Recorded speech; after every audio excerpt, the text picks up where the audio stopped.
Firman-Mu ialah tujuan kehidupan kami. Cuma satu hati yang taat ini yang kami miliki, Tuhan.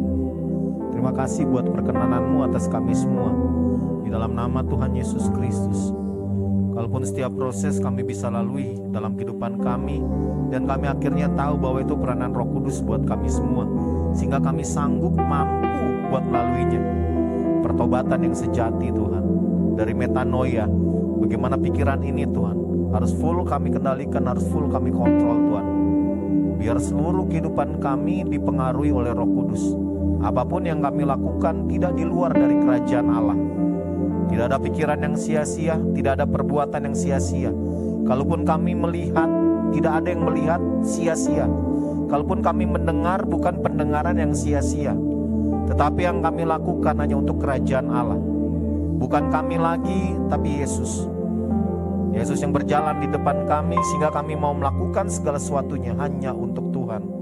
Bapak, terima kasih buat perkenanan-Mu, biar firman Tuhan siang hari ini mempengaruhi kehidupan kami, sehingga di tahun berikut 2026 kami temukan yang terbaik. Kalaupun kesetiaan kami akan diuji, kalaupun ketaatan kami akan diuji, kalaupun ada pengorbanan kami yang akan diuji oleh dunia ini, Tuhan. Kalau kami mengandalkan Engkau, Tuhan, di dalam nama Tuhan Yesus Kristus, ada kekuatan yang baru, ada hikmat yang baru, ada pola-pola yang Tuhan akan kasih, Tuhan. Sehingga kami tahu arti kata mujizat, sehingga kami tahu arti kata keajaiban Tuhan yang akan terjadi dalam kehidupan kami, Tuhan. Di dalam nama Tuhan Yesus Kristus setiap kami, biar Roh Kudus pimpin kami siang hari ini dan mempengaruhi kehidupan kami, sehingga waktu kami keluar tidak kami yang sama lagi. Kami dengan kekuatan yang baru, kami dengan kesehatan yang baru, kami dengan pola pikir yang baru, Tuhan akan terbangun. Kami serahkan kehidupan kami di dalam nama Tuhan Yesus Kristus. Kami berdoa, mengucap syukur, haleluya, amin. Silakan duduk semuanya. Tepuk tangan buat kita-kita yang sudah hadir tempat ini. Oke, konsep doling satu-satu, baru kita akan masuk ke visi. Konsepnya apa sih doling? Doling itu kalau dalam perjanjian lama itu kayak pengintai. Jadi sebelum kita melakukan yang namanya peperangan secara rohani, mesti ada tim khusus yang Tuhan suruh buat mengintai. Baru tembok Yeriko pun itu rubuh itu gara-gara keliling berdoa memuji-muji. Nah itu konsepnya. Jadi kenapa ada Bethesda ini memang dilatih itu buat bahasanya militan ya. Kalau jemaat biasa yang cuma datang setiap hari Minggu, mereka nggak akan bisa jadi militan. Karena tidak tertanam di komsel. Nah inilah Bethesda sebenarnya. Nah kita ini karena, tadi Bu Desra kan bilang, kita punya bapak rohani, punya mama rohani. Konsep utamanya dari mana? Konsep utama itu dari Nabi Nathan. Waktu Daud sudah jadi raja, waktu dia gagal, dia berzina dengan Betsheba, dia bunuh Uria, datanglah Nabi Nathan. Nabi Nathan bilang kalau ada pesta yang akan dirayakan dan situ membutuhkan yang namanya kambing domba untuk dipersembahkan. Uria bilang begini ke Daud, kalau ada orang kaya punya 100 domba dan orang miskin punya 1 domba, dan orang kaya udah tahu besok ada pesta, dia ambil dombanya orang miskin itu baru dipersembahkan untuk pesta. Bagaimana menurut raja? Kata Daud apa? Bunuh. Model yang kayak gitu tuh gak bisa hidup. Tahu Nathan bilang apa? Itu elu. Dari situ Daud sadar. Akhirnya apa? Waktu itu tuh raja tuh boleh ngebunuh nabi. Banyak kan di Alkitab bilang ada beberapa nabi mati gitu dibunuh oleh raja. Karena raja itu tingkatannya tertinggi tuh pada saat itu. Jadi bisa aja Daud kalau dia mau pakai kekuasaannya dia sebagai raja, kayaknya nggak nutup kemungkinan deh. Kalau kita yang jadi raja tiba-tiba ada yang ngomong begitu kita marah, betul? Lo nggak bener, bunuh. Tapi Daud nggak, Daud langsung pakai dengkul, dia nunduk, dia minta ampun ke Tuhan. Di Alkitab situ dicatat Tuhan berkenan. Nah inilah namanya konsep pembapaan. Jadi manusia itu kayak gelombang. Jadi nggak bisa, kalau ada sampai kita kedengeran, udahlah gue sama Tuhan aja langsung. Percayalah itu sombong. Memang hubungan pribadi kita harus dibangun bersama dengan Tuhan. Tetapi kita butuh digendong imannya. Oleh orang yang sudah terdahulu. Kalau kalian lihatnya dari mana? Karena saya dilatih oleh bapak rohani, mama rohani saya berdasarkan firman Tuhan. Kalau mau minta doain orang, lihat dia harus jadi role model dulu. Jangan sampai di rumah tampar-tampar istri, di sini khotbah. Jangan sampai di rumah maki-maki istri, di sini khotbah. Dia tumpang tangan buat kita. Sorry, gue gak mau. Karena bukannya mau sombong, enggak. Dengan kerendahan hati, Alkitab sudah catat. Impartasi itu bahaya sekali. Sepakat ya, kita lurusin dulu semuanya biar kita masuk ke relnya. Ini bukan mengenai all about me, bukan all about firman Tuhan. Ya, seperti itu. Jadi buku Tuhan, Yeremia 29, kita tuh harus mensejahterakan kota kita. Emang buat kita doang? Enggak. Kalau kota kita sejahtera, anak-anak kita sejahtera enggak? Bagaimana sekolah-sekolah yang ada di Tangerang Selatan? Nah, kalau kota kita sejahtera, otomatis nanti sekolah jadi bagus. Betul ya? Anak-anak yang di dalam lebih beretika lagi, lebih beradab lagi. Tapi yang terutama poinnya ya kerajaan Tuhan. Amin. Saya tuh tahu, bukan tahu banget. Tidak ada yang tahu banget sekalipun kita suami istri. Nggak ada dari kalian. Kayak contoh misalnya Kiki sama Okta. Bang, gue mah tahu banget Okta. Bohong. Percayalah itu bohong. Putra sama istrinya, calonnya. Gue tahu banget dia bohong. Percayalah bohong.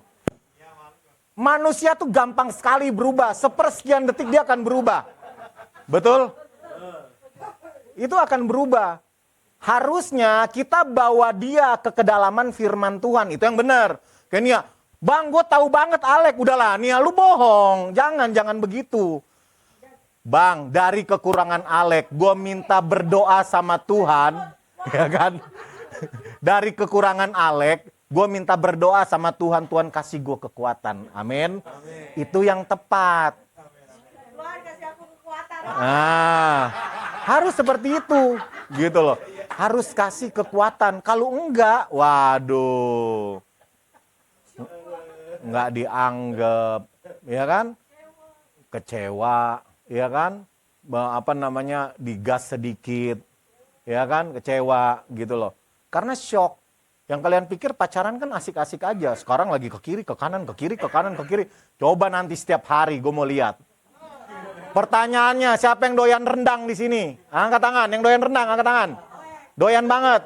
Gue kasih makan setiap hari, bagaimana? Ayo, setiap hari berani? Bilang berani bener nih, tiap hari gue kasih makan.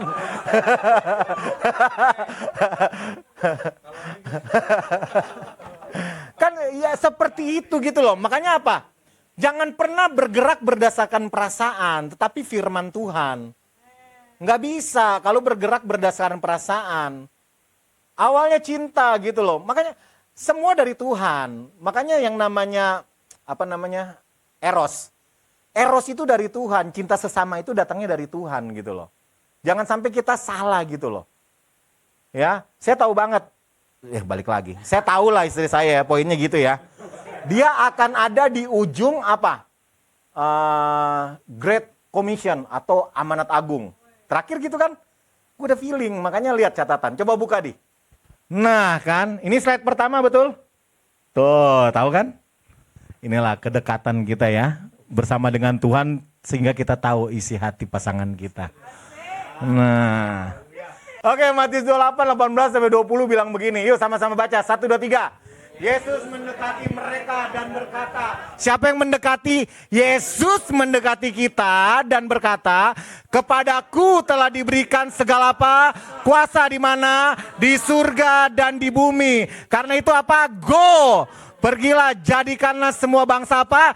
Murid Yesus, bukan murid Yopi nih. Garis bawahi. Bukan murid Samba, enggak. Murid apa? Murid Yesus. Dan baptislah mereka dalam apa? Nama Bapa dan Anak dan Roh Kudus. Yang belum baptis bertobat. Ya, dan ajarlah apa? Ajarlah mereka melakukan segala sesuatu yang telah kuperintahkan kepadamu. Makanya setiap ada khotbah, kata Yesus garis bawain. Dengar kata Yesus aja ya. Yesus udah ngomong di sini. Ajarlah mereka melakukan segala sesuatu yang telah kuperintahkan kepadamu. Dan ketahuilah, ini pakai pikiran nih. Ketahuilah. Aku menyertai kamu senantiasa sampai kepada akhir zaman. Tahu nggak Bethesda poin pentingnya ada di mana? Nih yang terakhir nih. Dan ketahuilah, Aku menyertai kamu senantiasa kepada akhir zaman. Cek pikiran kita. Kalian lagi berpikiran bahwa Tuhan akan menyertai engkau sampai selama-lamanya. Betul kan? Kita bangun satu pemikiran baru, naik level. Tahu nggak ini apa? Ini tuh pemuritan. Bagaimana kita dikasih Tuhan kekuatan untuk mendampingi teman kita bersama-sama sampai kekekalan nanti. Sanggup? Saya dipaksa oleh firman Tuhan harus mendampingi Kiki sampai selama-lamanya. Paham? Paham ya? Saya dipaksa sama firman Tuhan untuk mendampingi Samba sampai selama-lamanya.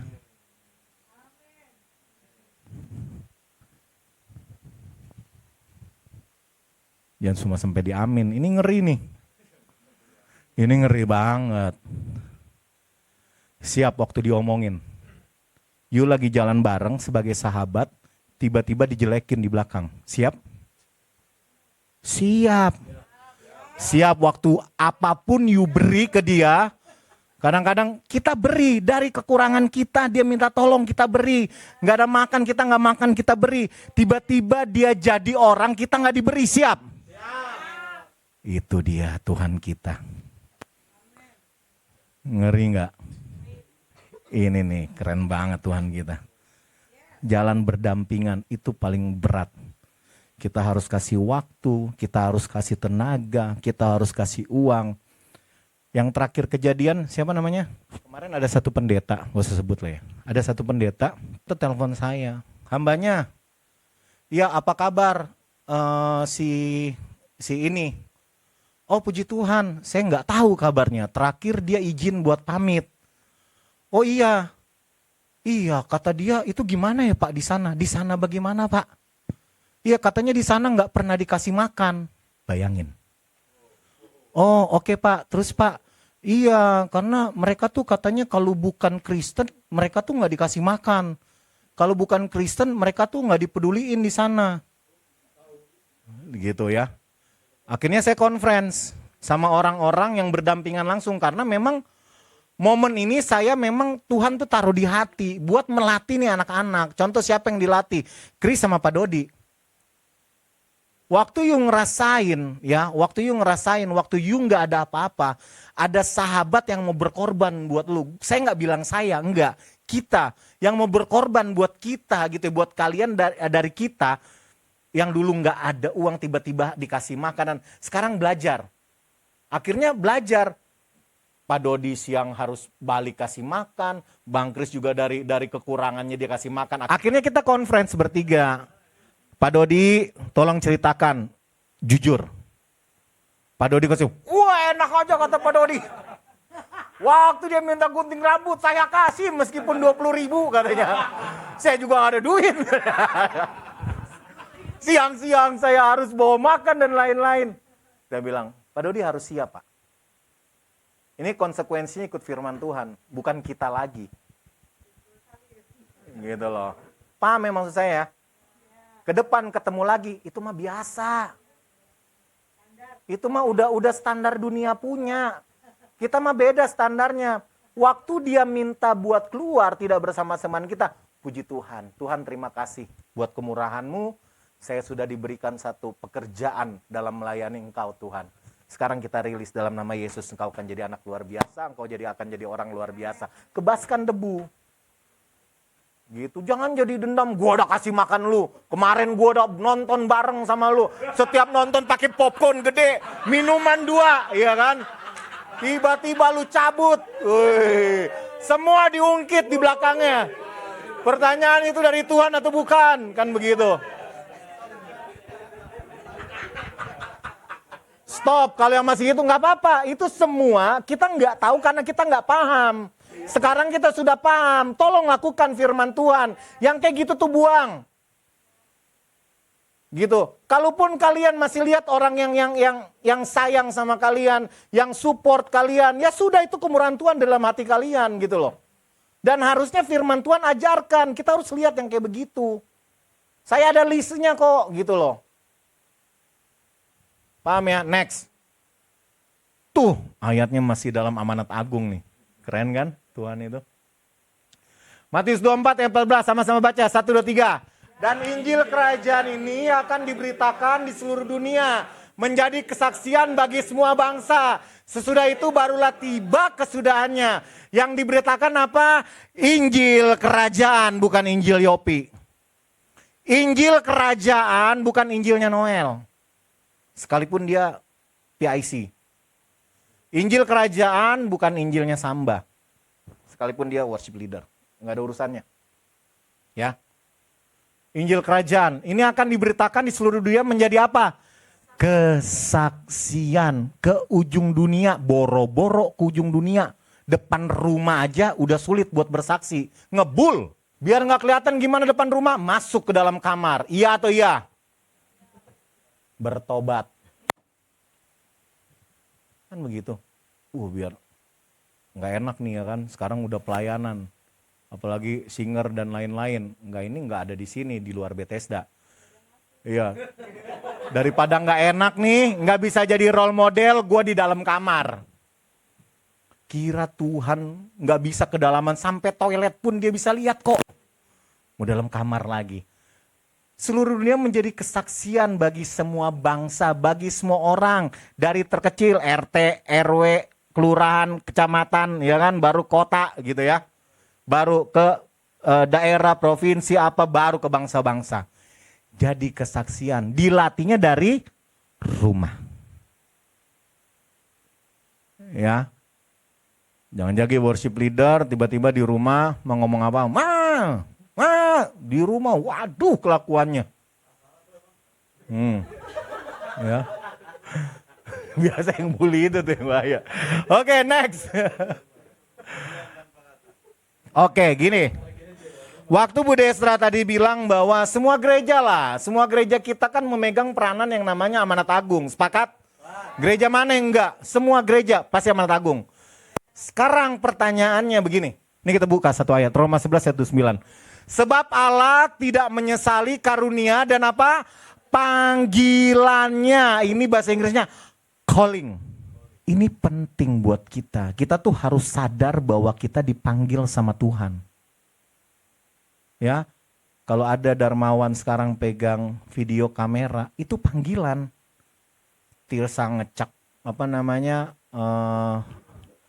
ngecak ini tanggal-tanggal buat pelayanan, itu panggilan. Saya nggak ada yang tahu panggilan kalian masing-masing, cuma Tuhan yang beri. Kalian melalui prosesnya akan menemukan panggilan kalian. Apa? Firman Tuhan bilang begini, sebab Allah tidak menyesali. Tandanya apa? Kalau sekarang kalian dipanggil Tuhan buat melayani Tuhan melalui kamera lah, ada yang melalui pekerjaannya apa. Tuhan tuh tidak pernah menyesali. Tandanya dari awal dia sudah tetapkan. You sebagai notaris memang udah ditetapkan Tuhan. Lawyer memang sudah ditetapkan Tuhan. Dan kasih karunia itu gak akan hilang. Gitu loh. Dan dia gak pernah menyesal. Tapi gue pernah gagal bang. Biarin, dia tuh gak pernah menyesal dan gak pernah salah kalau kalian tuh jadi notaris. Dia tuh gak pernah menyesal, gak pernah salah kalau kalian tuh jadi lawyer. Ada kalian tuh ada yang menjadi karyawati, karyawan. Dia nggak pernah salah. Kita bisa cek panggilan kita ada di mana, gitu loh. Ini yang kita tuh rada tumpul. Pergi jadikanlah semua bangsa, tapi kita nggak tahu panggilan kita. Setuju? Lihat deh, kalian jadi singer itu nggak ada yang salah pak, gitu loh. Kasih karunia dan panggilannya dia tuh nggak pernah menyesal. Next. Nih 2 Timotius 1:9 begini. Dialah yang menyelamatkan kita dan memanggil kita dengan panggilan yang kudus. Bukan berdasarkan perbuatan. Halo. Bukan berdasarkan perbuatan kita. Dengar baik. Kalian udah bilang kalian sudah berbakti dengan satu organisasi. Bahwa itu suatu panggilan buat kehidupan kalian. Kalian bilang bahwa kalian sudah berbakti di satu sinode, terus kalian sudah bilang bahwa itu panggilan yang kudus dan itu ternyata bukan berdasarkan perbuatan kita. Itu memang dikasih Tuhan tuh pure kasih karunia buat kita semua dengan panggilan kita.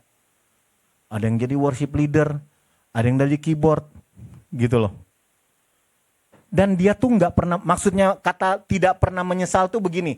Kenapa sebenarnya bahasa aslinya itu tanpa pertobatan. Tetapi di bahasa Indonesia itu dibilang tidak menyesali. Maksudnya apa sih begini? Bang, kok bisa sih gue jadi worship leader padahal hidup gue dulu tuh hancur. Gitu loh. Nah, itulah Tuhan kita. Ternyata dari dulu itu dia sudah persiapkan buat kita buat jadi worship leader. Gitu loh. Dari kehancuran kita. Nah, ini yang harus satu kita pahami. Terus kalau kita jatuh, apakah panggilan itu hilang? Tidak pernah akan hilang. Makanya upah dosa adalah maut gitu loh. Udah siap-siap aja ke sana. Kalau kita nggak mau bergerak berdasarkan panggilan kita. You ngindar terus. Ibadah ngindar terus. Waktu udah tahu pernah jadi worship leader, you ngindar. Siap-siap upah dosa adalah maut. Dia mencuri, dia membunuh, baru dia membinasakan. Dia curi apa? Banyak yang dicuri dari pola pikir kita. Orang-orang terdekat kita akhirnya gak percaya sama kita. Itu dosa tuh. Setiap ada kita orang gak damai sejahtera. Setiap ada kita pasti ada masalah. Dicuri tuh sama si iblis. Habis itu dibunuh. Orang satu-satu akan tinggalin kita. Baru kita bilang jahatnya Tuhan. Itu kan jahatnya pola pikir kita. Udah tahu bener begini masih aja kita lakukan. Gitu loh. Paham ya? Bukan berdasarkan perbuatan kita, melainkan berdasarkan maksud tuh. Maksudnya Tuhan.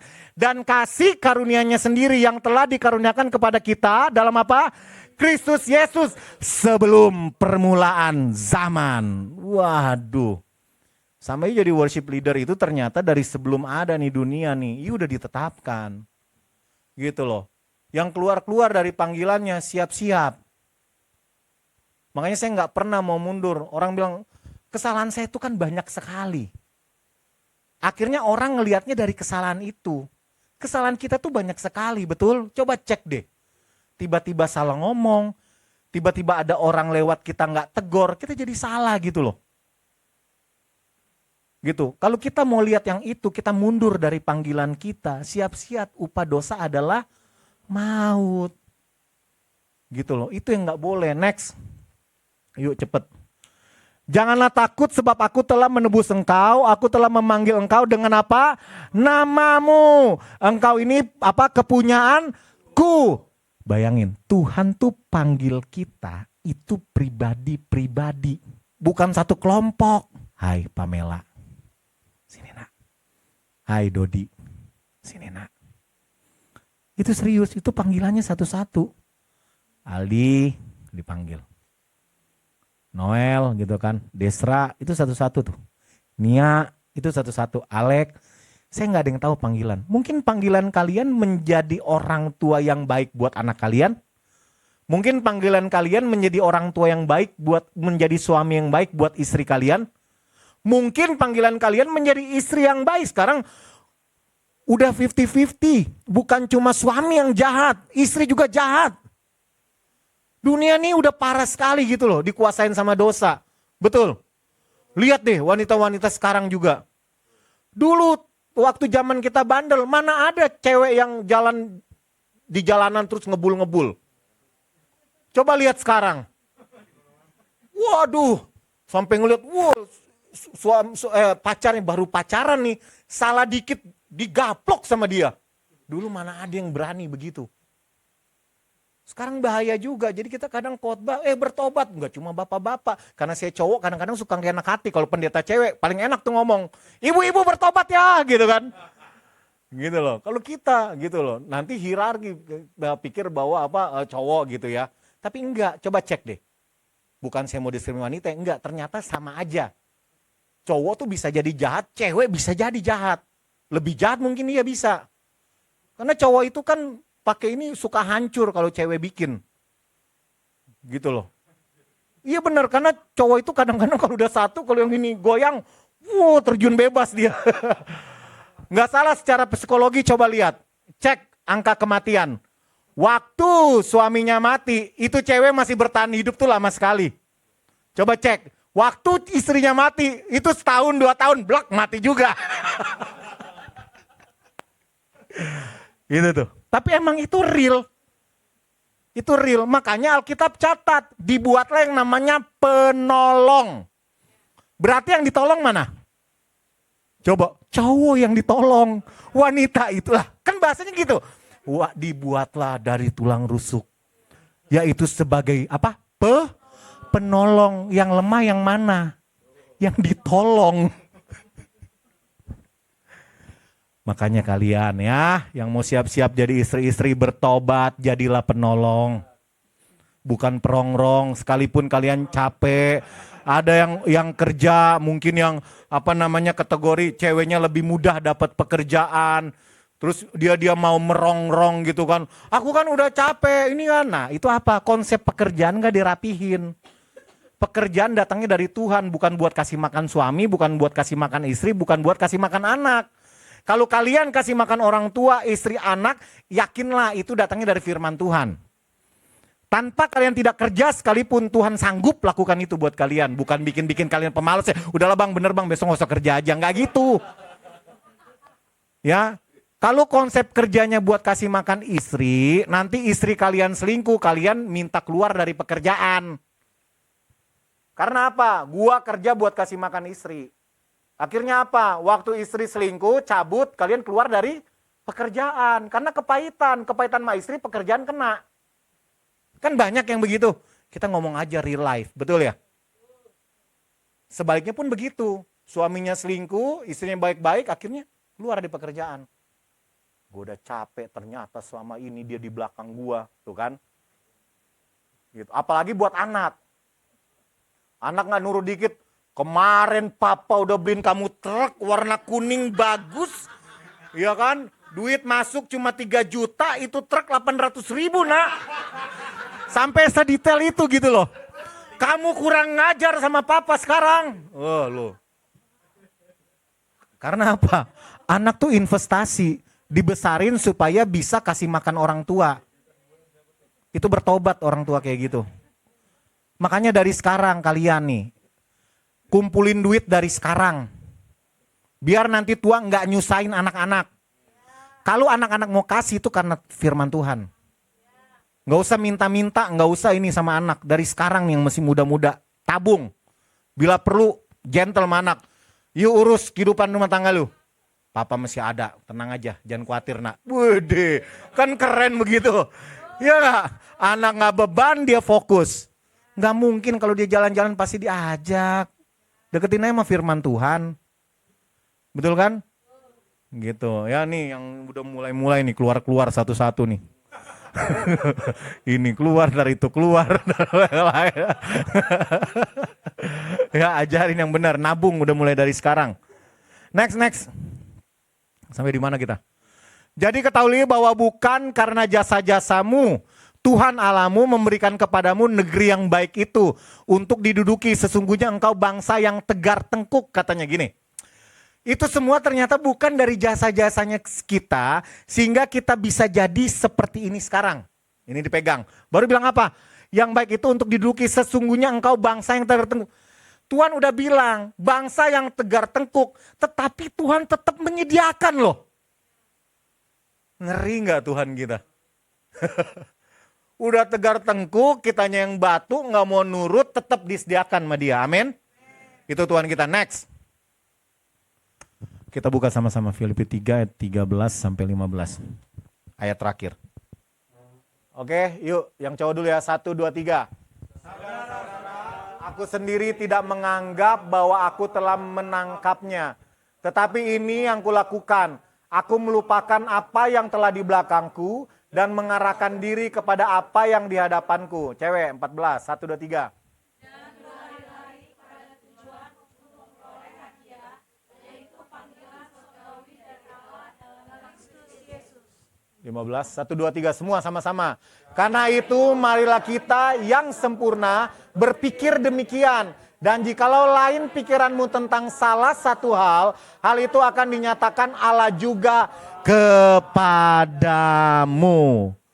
Ini Allah kita yang luar biasa nih. Yuk silakan duduk. 2026 itu tahun-tahun yang penuh tantangan menuju panggilan yang mulia. Next. Ini tema kita buat 2026, kalian imani ini. Berlari kepada panggilan tertinggi. Ya.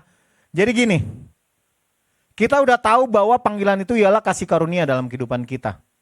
Amanat agung itulah panggilan terutama dalam kehidupan kita. Tetapi kita sering sekali itu berjalan. Bilang kiri kanan, jangan jalan. Karena waktu pelari, lagi lari, waktu dia stop, dia jalan, dia belok kiri nggak? Rata-rata dia akan balik dulu ke kiri. Waktu kalian tetap berlari, pasti masih pada porosnya. Betul ya? Makanya kenapa Filipi tadi bilang gitu. Kita tuh harus berlari kepada tujuan yang mulia, amanat agung tadi. Amin. Bukan cuma itu janji firman Tuhan. Kita tuh akan memperoleh rewards, hadiah. Bukan banyak khotbah. Udahlah jangan ngomong-ngomong mengenai kita akan minta hadiah. Bukan saya yang ngomong, Alkitab yang ngomong. Jadi ternyata hadiah itu ada. Hadiahnya apa? Yaitu panggilan sorgawi dari Allah dalam Kristus Yesus buat kehidupan kita. Jadi fokus kita mesti diubah sekarang. Bukan lagi ngomongin bagaimana kita makan besok. Nggak ngomongin bagaimana kita minum besok, nggak ngomongin bagaimana kita harus berkehidupan besok hari, enggak. Tetapi Great Commission itu, amanat agung itu kita harus percakapkan setiap hari. Biar kita berlari ke tujuan. Bang gimana ya buat ini besok ya? Yang kerja nggak apa-apa. Gimana ya buat kantor ini nih bisa dipakai Tuhan luar biasa. Gimana nanti ya setelah kita mau ketemu orang ini, bagaimana ya Tuhan pimpin Tuhan, bagaimana harus ngomong sama dia. Itu berlari tuh. Jadi apa-apa tuh menyertakan Tuhan dalam kehidupan kita. Amin. Itu berlari tuh. Ada orang kan masa bodoh waktu mau ketemu klien udah. Dia pikir ya karena dia udah begitu setiap hari. Akhirnya yang penting ketemu aja. Gak pernah melibatkan Tuhan. Mulai dari sekarang berlari. Dalam pelayanan berlari, dalam pelayanan kalian, dalam pekerjaan kalian berlari. Dalam pelayanan kalian, dalam rumah tangga kalian berlari. Meskipun sama pasangan hidup kalian. Tuhan salah gak nih kalau ngomong begini? Saya tuh sering begitu. Yang bikin kuat saya Tuhan Yesus. Saya gak mau lagi kalau sampai mengiyakan suatu kesalahan. Setidaknya ngomongnya baik-baik. Kalau pasangan kita marah kita diem. Karena kita yakin itu datangnya dari Tuhan. Kan kita ngomong kebenarannya seperti apa. Gitu kan? Bukan etika-etika manusia, enggak. Etika kebenaran firman Tuhan. Ya, jangan mau nanti kalian sering scroll-scroll TikTok. Kalau kalian dianiaya, jangan mau hanya diam saja. Pegang tangan kanannya, tekuk dia. Kan ada yang kayak gitu-gitu. Kelihatannya sih benar. Kan kelihatannya benar. Gitu ya. Kadang kalau kita di ini, udah tinggalin aja. Kita tuh gak kayak begitu. Tuhan suruh kita menyertai kok. Malah disuruh tinggalin. Kalau ada yang nyakitin kita, tinggalin aja. Kelihatannya kan bagus. Gitu kan? Tatanan-tatanan dunia. Mulai dari besok nih, 2026. Kita nggak sedang tanda kutip baik-baik saja. Tapi hadiah itu kita akan terima. Tantangan di sana itu akan besar sekali. Ya. Karena kita ini di poros yang setiap hari itu bakalan ketemu yang namanya bencana. Kita nggak tahu kapan. Tantangan itu akan ada. Tetapi Tuhan akan menyertai kita. 2026 penyertaan Tuhan akan luar biasa. Asal kita mau berlari. Ya, Bethesda nggak ada lagi yang jalan. Kalau yang masih marah-marah, konflik kiri kanan tuh berjalan tuh. Karena apa? Dia belok kiri tuh. Lari. Dia udah kelelahan. Karena mungkin perkataannya nggak didengar, kelelahan karena ini kiri nih anak nih. Kenapa dia nggak pernah tepat ya? Kenapa dia selalu salah? Akhirnya dia kelelahan, dia berjalan. Udahlah. Akhirnya apa? Dia berhenti. Gue istirahat dulu. Nah itu tuh bahaya tuh. Waktu dia ambil ini istirahat, dia memperlambat tujuan dia ke Tuhan. Paham? Mulai berlari ya. Jangan mau dikontrol sama perasaan kita. Tetap semuanya harus berjalan. Tetap semuanya harus tanda kutip ya, ditindak tegas betul. Tetapi jangan pernah kita mau berjalan. Mulai dari hari ini Bethesda kita berlari. Amin. Ya, buat pelayanan fokus sama kerajaan Tuhan. Jangan mau fokus sama pikiran kita. Gitu loh. Ya, amin. Yuk kita bangkit berdiri yuk. Samba angkat satu buah pujian.